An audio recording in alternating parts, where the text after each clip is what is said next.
कन्नौज में लगातार पृथ्वीराज मूवी का विरोध प्रदर्शन चल रहा है। कभी कचहरी में वकील लोग विरोध प्रदर्शन करते हैं, पुतला फूंकते हैं, तो आज इसी कड़ी में समाजवादी पार्टी ने भी कड़ा विरोध प्रदर्शन किया है। और हमारे साथ कन्नौज के पूर्व ब्लॉक प्रमुख नवाब सिंह यादव हैं।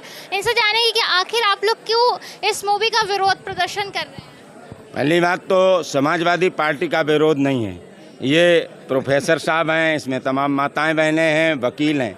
ये कन्नौज के नागरिकों का विरोध है।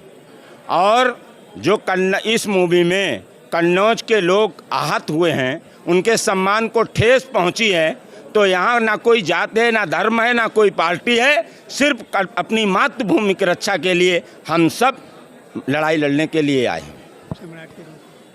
कन्नौज का राजा सम्राट चक्रवर्ती सम्राट था और राजा हमारे पूर्वज हैं और उनकी इस मिट्टी पे दाग लगा है गद्दारी का। कन्नौज के लोग हैं, इसलिए कन्नौज का अपमान हम लोग बर्दाश्त नहीं कर सकते हैं। और हम 1 वर्ष से नहीं 20 वर्ष से हम लोग लड़ाई लड़ते चले आ रहे हैं। और कन्नौज पृथ्वीराज रासो में जिस तरीके से जयचंद का किरदार दिखाया गया, उन्हें गद्दार दिखाया गया, 5 लाख नहीं 50 लाख रुपया हम लोगों ने इनाम रखा है।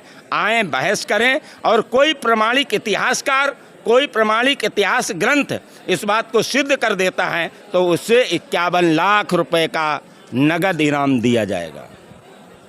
तो हमारे साथ में इतिहासकार सर भी हैं। सर, आप लोग विरोध प्रदर्शन कर रहे हैं, कन्नौज में जो राजा जयचंद थे उनकी छवि को धूमिल किया जा रहा है, तो एक बार आप बताने की कोशिश कीजिए कि किस तरीके के जो राजा जयचंद थे उनकी क्या छवि थी। देखिए, कन्नौज का जो सम्राट था, जिसे हम राजा जयचंद के नाम से जानते हैं, वो बहुत वीर योद्धा थे और बहुत चरित्रवान योद्धा थे। ये भी सबसे बड़ी बात है उसमें।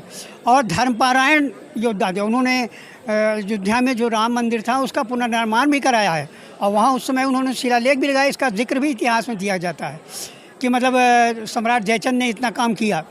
तो आप समझिए, जो राजा इतने महत्वपूर्ण ढंग से कार्य कर रहा है देश के लिए, कन्नौज ही नहीं, कन्नौज तो इस समय बहुत छोटा है। कन्नौज से मतलब था पूरे भारतवर्ष से, क्योंकि उत्तर भारत का जो राज्य था कन्नौज के नाम से चलता था। और इसकी 2 राजधानियाँ सम्राट जयचंद ने कर रखी थी, एक बनारस और दूसरा कन्नौज। तो 6 महीने वो कन्नौज रहता था, 6 महीने वो बनारस रहता था और पूरी व्यवस्था वो देखता था। तो ऐसे महत्वपूर्ण सम्राट को ये सिद्ध कर दिया जाए फिल्म के द्वारा कि लोलुप है और दिल्ली की गद्दी मांगने गया और उसकी बेटी को उठा ले गया। वो एक मतलब पृथ्वीराज चौहान ने संयोगिता को उठा लिया। तो इससे क्या सिद्ध हो रहा है? तो ये सिद्ध हो रहा है साफ साफ कि सम्राट जो पृथ्वीराज थे वो कितना गलत उन्होंने इस कार्य को किया। इसकी वजह से सम्राट जयचंद ने पीछे अपने को हटना मुनासिब समझा, क्योंकि वो अपनी बेटी के दामाद से इतना लड़ना उन्होंने नहीं बेहतर समझा और उन्होंने अपने पीछे हटा लिया। और जब उसकी लड़ाई उसने मोहम्मद गोरी से की तो उसमें सारे राजाओं को उसने निमंत्रित किया था, जयचंद को छोड़ दिया था। तो जयचंद को जब नहीं बुलाया गया तो वो क्यों जाए फिर वो मोहम्मद गोरी से युद्ध लड़ने। उसमें कह दिया गया कि ये मोहम्मद गोरी से मिला हुआ था, इसलिए ये गद्दार है, जबकि वो मोहम्मद गोरी से उसका कोई संबंध नहीं था। और तराइन यहाँ चंदावर के मैदान में वो मोहम्मद गोरी से भीषण रूप से लड़ा और मारा गया। अगर मोहम्मद गोरी से संबंध होता तो आराम से राजा बना बैठा रहता। कन्नौज का क्या जरूरत थी किसी तरह की। इसलिए जो वीर योद्धा था, अमर शहीद है, हम तो अमर शहीद उसको मानते हैं, जो युद्ध में मारा जाए वो अमर शहीद है, शहीद ही तो कहा जाएगा। तो आप समझिए, हमारे जो शहीद हैं, सिपाही हैं, उनको कितना सम्मान दिया जाता है। हमारे कन्नौज में उसको सम्मान देना चाहिए। कायदे से तो सम्राट जयचंद अमर शहीद स्मारक भी बनाना चाहिए। मैं इसे नवाब सिंह से कहूँगा कि इसकी भी जैसे मूर्ति इन्होंने बनवाई, वैसे कहीं पर भी अगर मौका लग जाता है, तो मैं ये नहीं कहता बहुत ज़रूरी हो, लेकिन मौका लग जाए तो उसके अमर शहीद की छवि को भी उभारा जाए। तो इस तरह से मुझे लगता है कि वो एक वीर योद्धा है और अपने देश का, अपने भारत देश का सबसे बड़ा।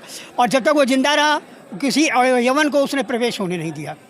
उसके मरने के बाद जब 1194 उसकी मृत्यु हुई तो उसके बाद फिर कुतुबुद्दीन ऐबक को मोहम्मद गोरी सौंप करके चला गया। और कुतुबुद्दीन ऐबक ने हरिश्चंद्र जो उसका लड़का था उसको उसने साम्राज्य दे दिया और कह दिया मेरे अधीन रह के काम करना। तो राजा हरिश्चंद्र बना कन्नौज का, लेकिन कन्नौज का एरिया उसने कम कर दिया, बनास वनास को सब ले लिया उसने और उसको एरिया करके उसने कह दिया कि कन्नौज जो है अब हरिश्चंद्र देखेगा और ये मेरे हाथ रहेगा। तो देखिए किस तरीके से कन्नौज में विरोध हो रहा है पृथ्वीराज चौहान फिल्म का। इसलिए विरोध हो रहा है क्योंकि जो इसमें जयचंद्र की जो भूमिका दिखाई गई है वो गद्दार की भूमिका दिखाई गई है। आम जनता का कहना है कि कन्नौज के राजा जयचंद गद्दार नहीं थे, उनकी भूमिका को धूमिल किया जा रहा है।